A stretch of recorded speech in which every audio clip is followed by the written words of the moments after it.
Bonjour chers membres, bonjour chers partenaires. Aujourd'hui, nous vous proposons de traiter, grâce à la contribution de nos collègues du service public de l'emploi du Maroc, l'ANAPEC, de l'action des services publics d'emploi dans les zones rurales. Selon les chiffres des Nations Unies, dans son rapport de 2019, sur les objectifs de développement durable, près de 79%, soit presque 8 personnes pauvres sur 10 dans le monde, vivent dans des zones rurales où le manque de travail décent est particulièrement flagrant.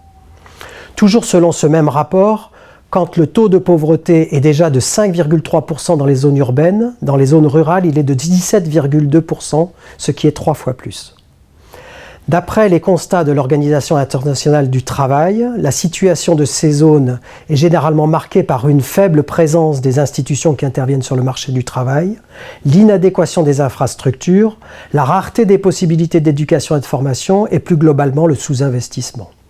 Au Maroc, la question du développement du monde rural est d'une importance stratégique pour le pays et a fait l'objet de plusieurs discours royaux et de programmes gouvernementaux, notamment en ce qui concerne le développement des ressources humaines et des compétences.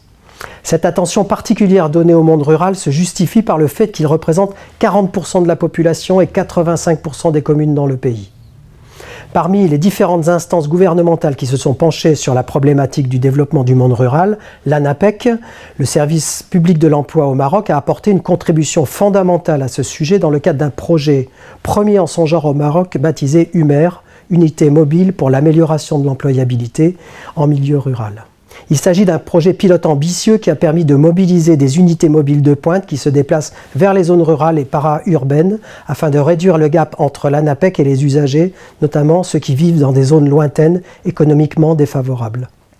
Pour présenter plus en détail ce projet et son impact, nous allons poser quelques questions à M. Oussama Lahmiri, chef de division communication et relations institutionnelles. Bonjour M. Lahmiri, ce projet UMER, c'est beaucoup plus qu'une simple opération d'acquisition d'agences ou d'unités mobiles. Pouvez-vous nous dire de quoi il s'agit exactement? UMER est d'abord l'acronyme d'Unité mobile pour l'amélioration de l'employabilité pour la population rurale au Maroc. C'est un projet qui est réalisé avec l'appui de la coopération allemande, la GIZ, à travers GFA Consulting, qui a permis d'acquérir effectivement 4 unités mobiles dans 4 provinces pilotes. Elle délivre des prestations d'information, de conseils et d'accompagnement aux jeunes chercheurs d'emploi, mais aussi aux jeunes porteurs d'idées de projets dans le milieu rural et périurbain.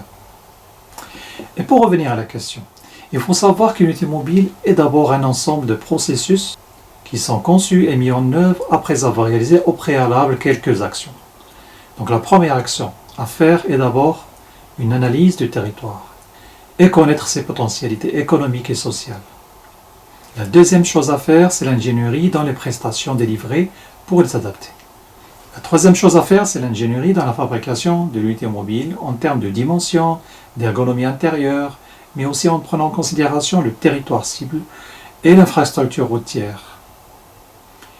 La quatrième chose, c'est d'identifier les acteurs potentiels et constituer des partenaires clés, publics et privés, pour favoriser une convergence des services au profit des jeunes. Tout ça implique bien sûr une analyse des moyens humains et matériels, que ce soit lors de l'acquisition, ou bien lors de la mise en œuvre des activités et leur pérennisation. Autre chose, vu la complexité pour concrétiser un tel projet, il est utile de voir un peu les projets similaires au niveau national et international qui pourraient éventuellement nous inspirer, et surtout pour identifier les points de vigilance. À titre d'exemple, nous étions plus attirés par l'expérience marocaine avec la formation professionnelle, mais aussi dans le domaine de la santé, les banques, et au niveau international, nous étions attirés aussi par l'expérience québécoise, appelée rouleau boulot, qui semblait la plus proche de notre vision. Merci pour ces précisions. Alors, travailler une offre de service en zone rurale est-il si différent des zones urbaines? Est-ce que vous avez repéré des besoins spécifiques? D'abord, la population dans le milieu rural constitue une nouvelle cible pour l'ANAPEC.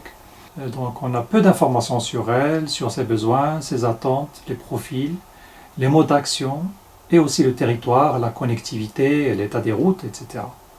Ensuite, on avait une crainte de concevoir un modèle qui ne correspond pas du tout aux besoins de la cible. Et je vous donne un exemple, que les jeunes ont besoin d'être assistés pour s'inscrire sur le portail de l'ANAPEC ou bien pour postuler sur les offres d'emploi. Alors que l'unité mobile n'offre pas cette possibilité et n'a pas d'ordinateur connecté sur Internet. Donc même si on est là, on ne peut rien faire pour eux dans cette configuration. Donc on a dit, qui peut le plus peut le moins. Et l'unité mobile doit offrir un maximum de prestations. Enfin, on s'est dit que l'agence mobile offre l'avantage de délivrer plusieurs prestations en même temps. Donc par exemple, on peut voir les entretiens d'embauche avec un employeur avec une séance d'information dans la salle sur l'entreprise et sur le secteur d'activité. Alors, quel modèle d'unité mobile avez-vous conçu? Quels services y sont proposés? Quel équipement? Le modèle que nous avons conçu peut délivrer toutes les prestations qu'une agence peut offrir aux jeunes. Vous avez un espace libre-service où il y a des ordinateurs connectés à Internet par satellite qui permet aux jeunes de s'inscrire sur le portail de l'ANAPEC, s'informer, s'inscrire sur les ateliers de recherche d'emploi, chercher des informations, postuler sur des offres d'emploi et d'autres services digitalisés. Vous avez aussi un espace entretien qui permet aux jeunes d'avoir des conseils personnalisés ou bien passer un entretien de recrutement avec un employeur. Vous avez aussi un espace atelier pour participer aux ateliers de recherche d'emploi ou bien à des séances de sensibilisation pour la création d'une activité économique. Côté accessibilité, l'unité mobile offre aux handicapés moteurs la possibilité d'y accéder à travers une rampe automatisée. Côté écologie, on peut dire que l'unité mobile est autonome en matière d'énergie. Il est équipé de panneaux photovoltaïques pour couvrir les besoins en électricité. Mais il est aussi doté d'un groupe électrogène en cas de panne et peut être connecté à un courant secteur auprès d'un partenaire. Côté sécurité, l'unité mobile est équipée de caméras vidéosurveillance et un système de géolocalisation qui permet d'effectuer un suivi de l'analyse sur les parcours et même le mode de conduite. Et ça, c'est innovant pour suivre un peu le parcours, les dangers potentiels et faire un peu de la prévention. Et on peut connaître la position exacte du véhicule. Côté confort, l'unité mobile est équipée d'air conditionné très utile, surtout dans les saisons ou les territoires où il y a un grand froid ou bien une forte chaleur. Merci. Vous avez choisi un indicateur de satisfaction. Comment ajustez-vous les services aux différents territoires visés par le déploiement de ces unités mobiles? La satisfaction de l'employeur est sans doute le véritable indicateur pour évaluer nos services et nos prestations. Ça d'une part. D'autre part, dans ce type de projet, j'ai dit qu'il est primordial d'adapter le véhicule et toutes les prestations au territoire. Prenons un territoire à fort potentiel d'insertion. Ce territoire implique des prestations basées essentiellement sur les campagnes de recrutement, sur les ateliers de sensibilisation, sur les entreprises qui recrutent. Des ateliers aussi de préparation à l'entretien d'embauche. Par contre, un territoire à faible potentiel d'insertion implique des prestations surtout d'amélioration de l'employabilité, d'information et un accompagnement au porteur de projet. Ce qui est intéressant avec l'unité mobile, c'est qu'on peut mixer entre les deux, c'est-à-dire faire venir des recruteurs par exemple d'un autre territoire au territoire à faible potentiel de recrutement et offrir un moyen aussi à l'entreprise pour diversifier et enrichir ses ressources humaines.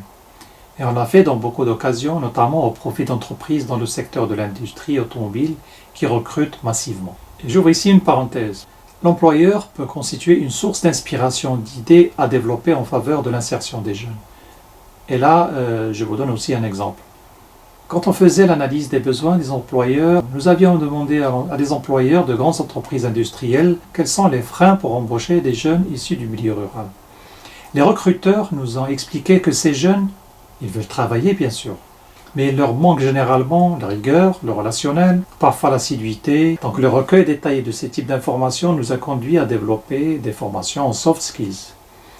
C'est-à-dire, on a développé des formations soft skills, par exemple pour le secteur de l'industrie, et on les a appelées InduSkills. Et pour le secteur de l'agriculture, on les a appelées AgriSkills. Donc ces formations, ils ont donné beaucoup de satisfaction aux employeurs par la suite et les chiffres en témoignent. Pouvez-vous nous donner quelques chiffres sur ce projet et notamment des résultats observés?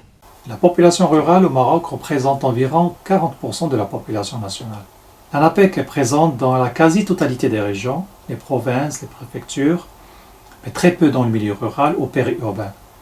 Donc le projet UMER de l'ANAPEC a pour principale mission de rapprocher l'emploi pour les jeunes en milieu rural avec un focus pour les femmes. La première expérimentation du projet a ciblé 4 provinces, dans 4 régions différentes, et a duré 18 mois. Donc les résultats étaient très encourageants en parlant d'impact. On peut citer quelques chiffres, par exemple, et on a enregistré 6300 inscrits dans les 4 territoires ciblés. Donc plus de 610 bénéficiaires de formation en métier, dont 50% de femmes. Surtout dans le secteur de l'automobile, les services, l'agriculture, le tourisme. Et on a parlé des formations en soft skills. Nous avons enregistré 657 bénéficiaires de formation, dont 67% de femmes dans différents secteurs d'activité.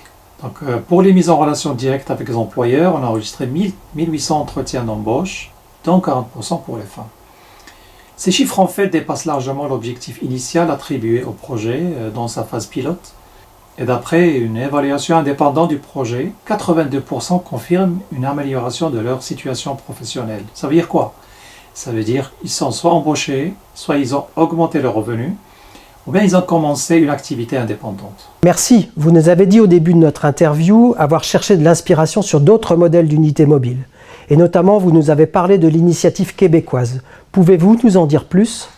Donc au début, nous avions cherché des modèles qui s'approchent de notre vision, et j'avoue qu'il n'y avait pas une masse. Donc les idées étaient généralement basées sur les caravanes ponctuelles, les campagnes marketing, ou bien des unités mobiles de formation. Le modèle canadien nous semblait le plus proche en fait de nos attentes, même si le modèle se limite à des prestations de conseil et d'information surtout, parce qu'il s'agit d'un bus aménagé et basé uniquement en milieu urbain et hors période hivernale. Parce que comme vous savez, au Canada, quand la neige tombe, ça complique un peu tous les déplacements. À mon sens, le point fort de Rouleau Boulot, c'est son mode d'animation. Son mode d'animation parce qu'il est animé par des jeunes, avec un aspect décontracté qui parle aux jeunes chercheurs d'emploi dans leurs standards, ce qui facilite la communication avec eux et les rend plus réceptifs aux conseils et d'orientation. Et je trouve ça très intéressant. Alors comment a été accueillie cette initiative? Où en êtes-vous aujourd'hui? Il faut dire que les premiers modèles ont connu un succès important. Ils sont constamment sollicités dans d'autres territoires pour soutenir les grandes opérations, par exemple de sensibilisation ou de recrutement, à l'instar des actions de recrutement massif dans des grandes unités de production, ou bien des caravanes pour l'entrepreneuriat co-organisées avec des partenaires.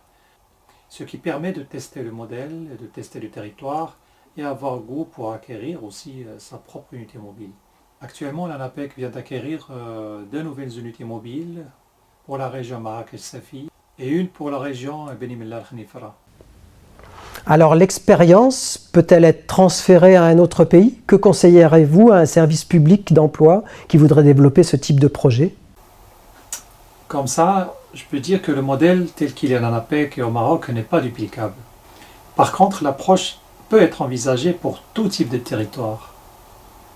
Et avant de parler de cette approche, je voudrais d'abord souligner que l'équipe projet constitue le premier facteur de réussite du projet et un gage de son aboutissement. Donc il faut bien réussir ce premier recrutement. Premièrement, l'approche doit mettre le chercheur d'emploi au cœur du dispositif, au cœur de la stratégie de développement. C'est-à-dire qu'il faut d'abord comprendre ses besoins et se dire, est-ce qu'il veut un emploi indépendant ou un emploi salarié? Est-ce qu'il est mobile ou pas mobile? Est-ce qu'il est autonome ou non? Est-ce qu'il est employable ou non? Est-ce qu'il est connecté ou non? Deuxièmement, il faut analyser le territoire cible. Est-ce qu'il est favorable ou défavorable? Quel type de géographie? Est-ce que le territoire est constitué de montagnes ou bien de plaines?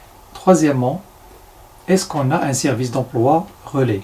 C'est-à-dire un service d'emploi qui peut constituer un point de chute pour chaque unité mobile. Et c'est un point essentiel et nécessaire pour planifier, pour gérer, pour consolider et suivre les activités au quotidien.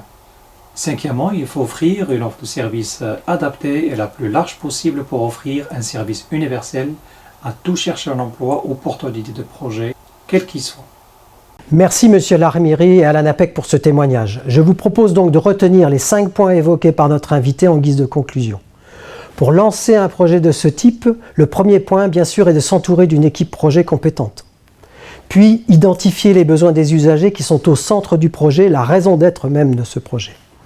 Ensuite, analyser le territoire et ses particularités pour le comprendre est également indispensable. Cette analyse d'ailleurs permettra aussi de repérer les services relais, les partenaires locaux qui permettront de capitaliser sur cet investissement. Enfin, l'offre de services, à partir de tous ces éléments, elle doit être adaptée aux besoins des usagers du territoire. Voilà pour cette vidéo. N'hésitez pas à nous faire part, vous aussi, de vos expériences.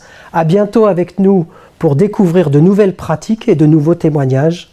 Rendez-vous sur wapes.org.